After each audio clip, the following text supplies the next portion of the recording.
Ini sebetulnya mengikuti teladan Kristus. Jadi kalau bisa melakukan itu, yang betul-betul ke bawah, bukan ke atas. Sebab aku telah memberikan suatu teladan kepadamu, supaya kamu juga berbuat seperti yang telah kuperbuat kepadamu. Luar biasa sempurna sekali Tuhan mengajari kita dengan teladan yang sangat baik, cintanya yang tak terbatas, cinta tanpa syarat, dan seterusnya dan seterusnya. Ini yang sebenarnya diajarkan pada kita. Dan kita tidak diajarkan balas dendam. Balas dendam itu lebih parah, lebih jahat. Kalau kita tidak bisa berbuat baik, jangan berbuat jahat, hanya itu, lumayan. Syukur-syukur diajarkan itu lebih lagi. Kita harus berbuat baik, walaupun kita dijahati. Ini nggak ada ajaran seperti ini, kecuali Kristus membuktikan dengan teladannya, disalib, lalu memaafkan, lalu dia juga untuk menyelamatkan semua umat manusia, siapapun yang berdosa dan sebagainya. Ini sangat luar biasa, dan ini hanya kerjaannya Tuhan, bukan kerjaan manusia biasa, bukan kerjaannya nabi, bukan pekerjaannya rasul, tapi ini pekerjaannya Tuhan, dan dibuktikan dengan real melalui Yesus Kristus. Masihkah kita ragu dengan mengikuti Kamis Putih, Jumat Agung, lalu nanti Sabtu Suci dan seterusnya?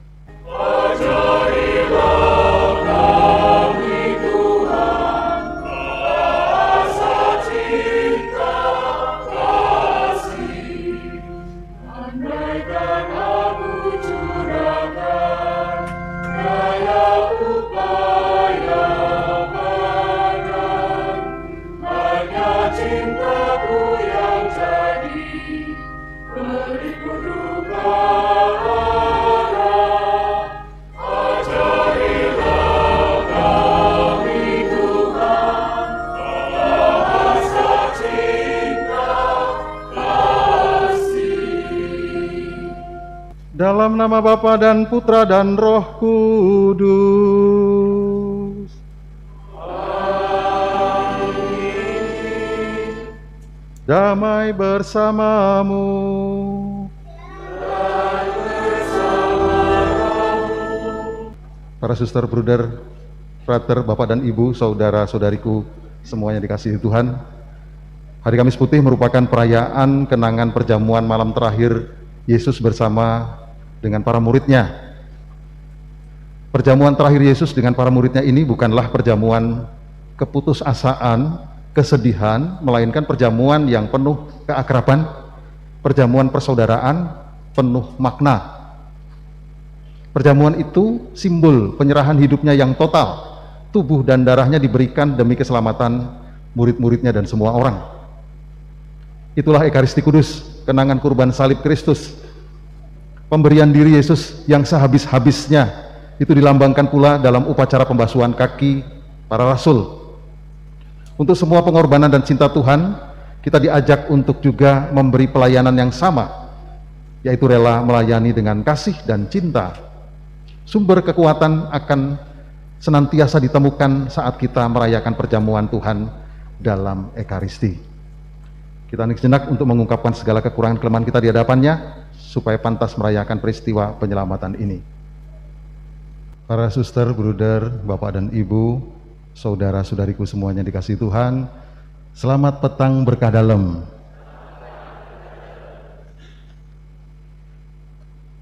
Coba kita merenungkan sungguh-sungguh, kalau kita tahu persis kematian kita sudah di ambang pintu, ini sebenarnya kekasan manusia yang tidak terlalu beriman biasanya tidak jelas, masih meragukan apakah sesudah mati ada kehidupan, apakah Kristus sungguh penyelamat dan dia Tuhan, apakah Tuhan itu ada, apakah surga dan neraka itu ada.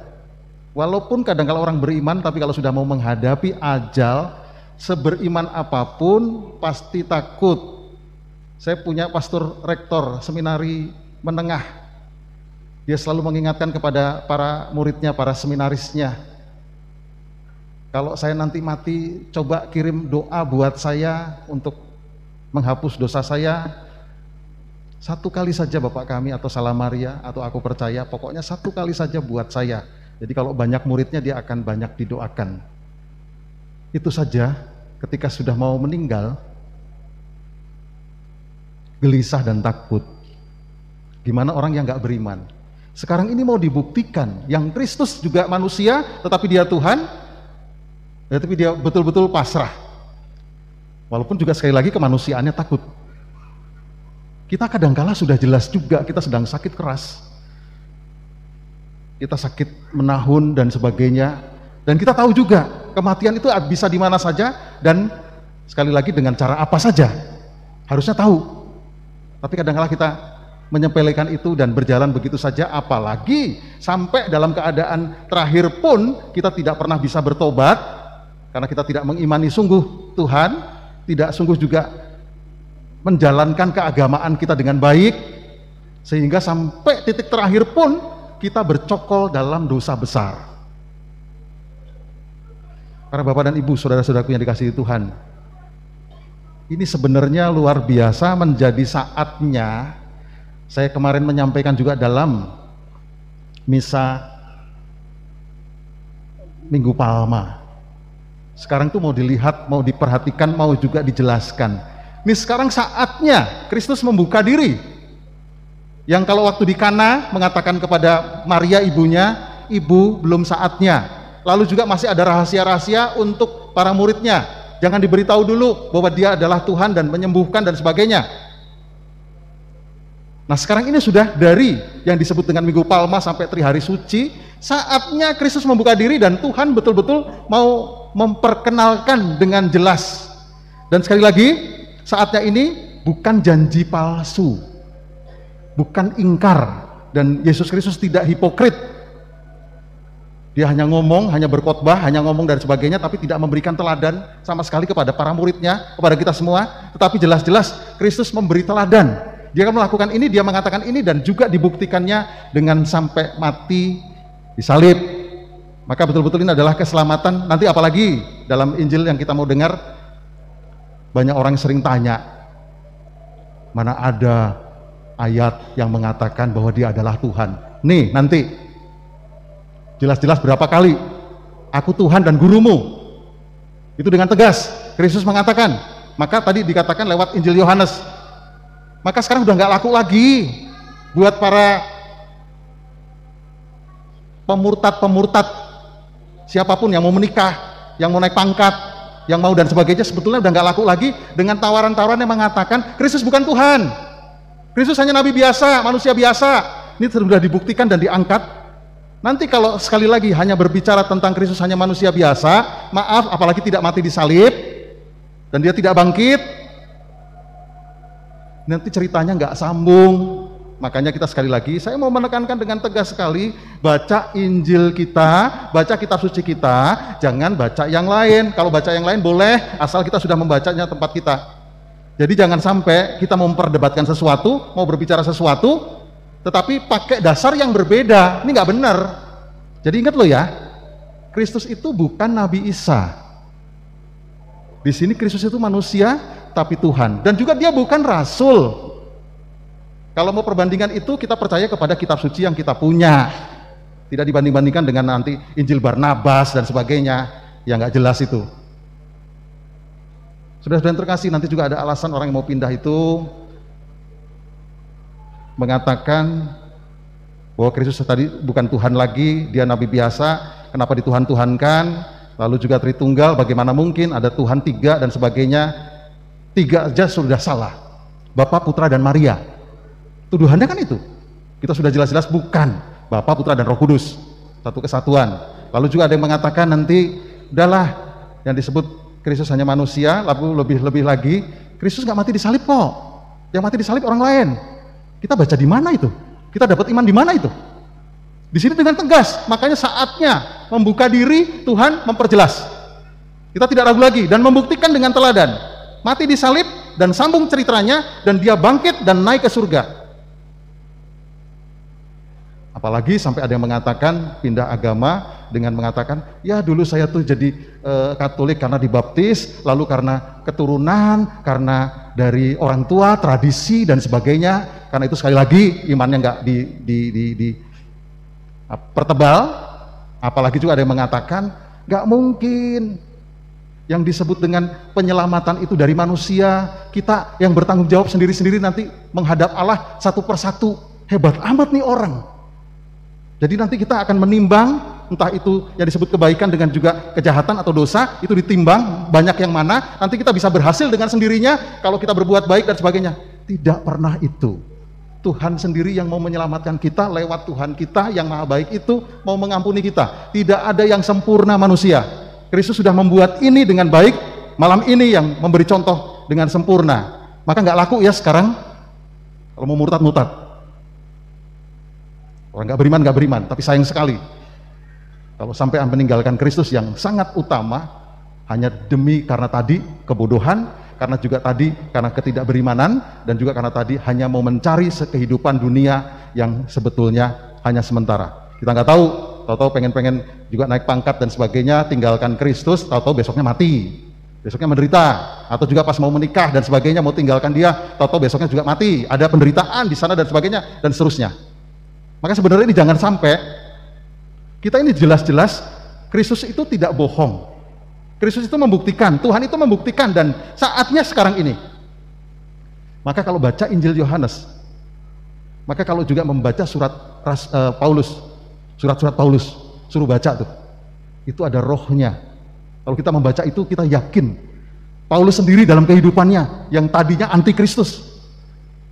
Tetapi begitu dia membuktikan bahwa disapa oleh Tuhan, luar biasa dia memperjuangkan itu semua, bukan untuk sekali lagi keselamatan dirinya, tetapi dia juga menawarkan kepada yang lain.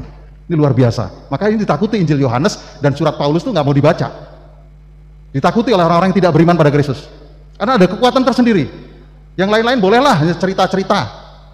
Dan ini adalah asli yang disebut juga dengan real sekali suatu cerita di sini. Maka saudara-saudara yang terkasih dalam Kristus, pelajaran dari hari Kamis Putih ini yang saya tadi katakan, saatnya mau diperjelas dan membuktikan kematian Kristus.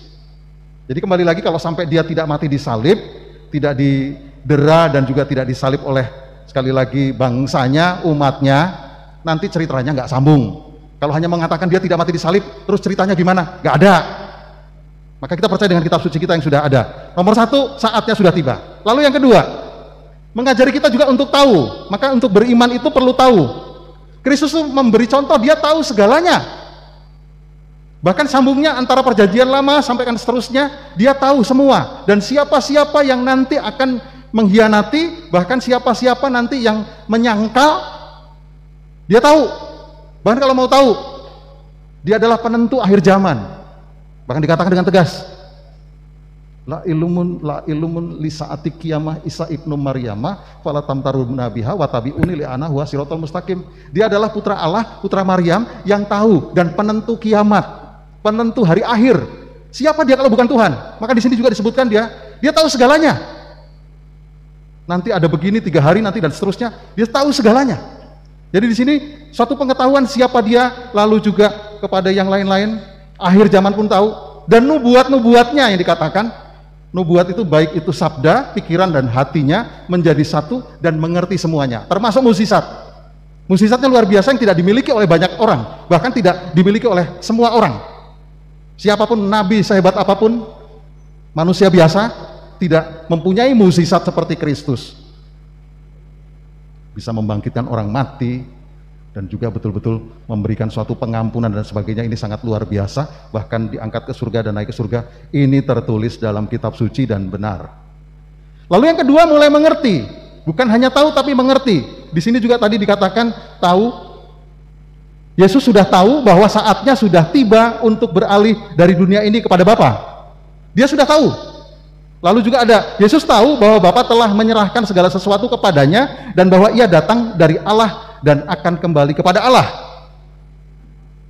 Lalu juga Yesus tahu siapa yang akan menyerahkan dia. Karena itu ia berkata, tidak semua kamu bersih. Lalu soal mengerti,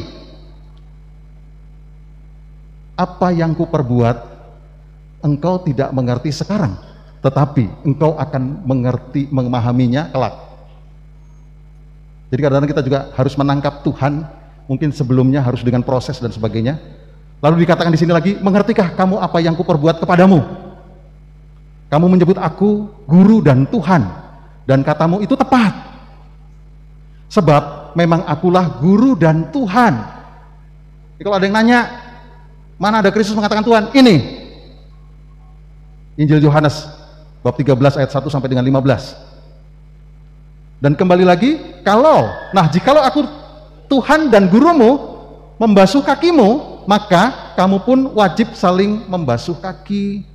Kristus perbuatannya karena Tuhan itu tidak setengah-setengah atau juga datar-datar saja atau biasa-biasa saja. Ajarannya luar biasa, berkualitas sekali. Kalau kita sekali lagi hanya menghormati pimpinan kita atau juga mungkin setaraf dengan kita gampang. Tapi Kristus mencuci kaki para murid. Jadi kalau kita juga mau melayani yang tidak terbalaskan, kalau kita mau membuat sesuatu yang tidak seimbang, bahkan yang mungkin tidak terlihat lagi atau tidak diperhitungkan dunia, kita cuci kaki. Termasuk Paus Fransiskus pernah mencuci kaki orang yang dipenjara dan bukan orang Katolik. Kalau berbuat ya sebegitu total. Karena ini ajaran Kristus, ajaran Katolik seperti ini, ajaran kitab suci seperti ini. Jangan biasa-biasa, kita memberi supaya diberi, do ut des. Saya melayani supaya saya dilayani, atau yang setaraf lah supaya saya dapat nama, atau juga yang setaraf supaya bisa dibalas dan sebagainya. Tapi ini enggak, langsung dia adalah guru dan Tuhan tapi mencuci kaki. Nah, makanya disampaikan di sini teladan yang sudah diperbuat, bahkan menyelamatkan umat manusia dengan nyawanya, dan luar biasa. Itu adalah contoh dan teladan yang luar biasa supaya diingat. Para bapak dan ibu saudara-saudara terkasih, kita diajari saat ini sebenarnya perjamuan terakhir adalah Ekaristi. Maka jangan tinggalkan Ekaristi. Jangan pernah tinggalkan Ekaristi. Dan juga syukur-syukur kalau kita masih bisa dan mau dan mampu dan tidak ada kesalahan besar, tidak ada halangan dan dosa luar biasa. Bisa terima komuni luar biasa. Ada banyak orang yang sebenarnya punya tapi tidak mau.